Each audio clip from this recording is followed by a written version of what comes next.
All right, well, we'll pick up where we left off. As I was saying, the rational numbers are anything that you can write as a fraction. The irrational numbers cannot be written as a fraction. And so anything that's on the list of rational numbers, anything that we did right here, is not going to show up down here. So what's left over? Well, we have negative square root of 3. We have the square root of 7 over 2. And we have pi. And that's what I'm going to expect you to be able to do. If I give you a list like this, I probably will expect you to be able to generate all 4 of these. But I may only ask for one of them. So you have to be prepared to handle that sort of thing. All right. So the next thing, we have to be able to order real numbers. Put them in order. What is larger, what is smaller. So I have several examples. Hopefully these are fairly straightforward. If I have negative 4 and I have 0, negative 4 is less than 0.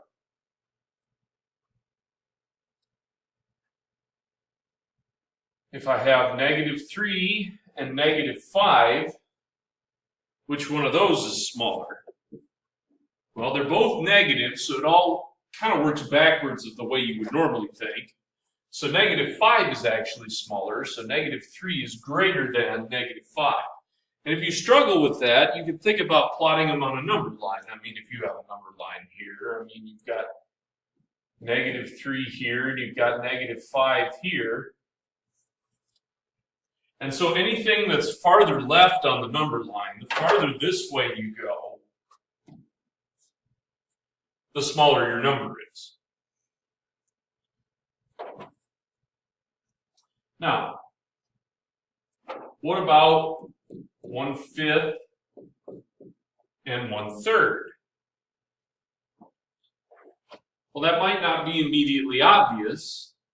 To some people it would be. What you need to do if you've got fractions and you're not sure which one's bigger is you need to find a common denominator. Now, the common denominator between 5 and 3 would be 15. So if I multiply both top and bottom of 1/5 by 3, I'd get 3/15. And if I take 1/3 and multiply the numerator and the denominator by 5, I get 5/15. And that should be clear which one's bigger there. So 1/3 would be bigger, so 1/5 is less than 1/3. Okay. Well, what about negative 1/4 and negative 1/2? Well, you have to be careful here because both of those are negative. So, negative 1/4 is greater than negative 1/2. Even though 1/2 is bigger than 1/4, negative 1/4 is less negative than negative 1/2.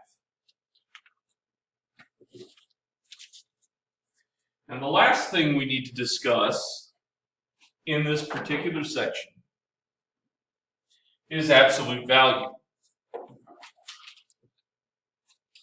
The way absolute value works is it's essentially a distance away from 0. So take the number 10, for instance. The absolute value of 10 is equal to 10 because 10 is 10 units away from 0. The absolute value of negative 10 is also 10 because negative 10 is 10 away from 0. By the way, what's the absolute value of 0? 0.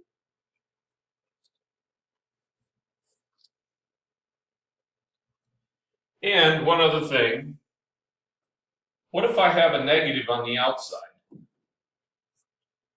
Well, by order of operations, you have to figure out the absolute value first, and then multiply it by this guy right here, which is essentially -1.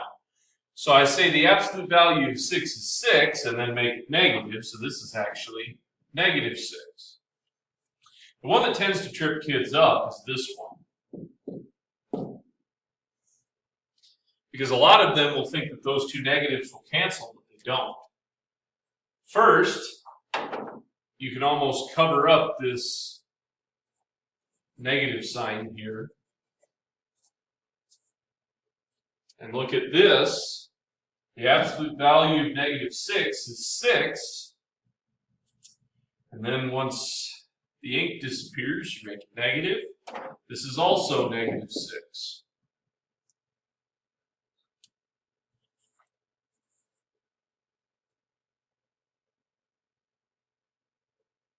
Very well.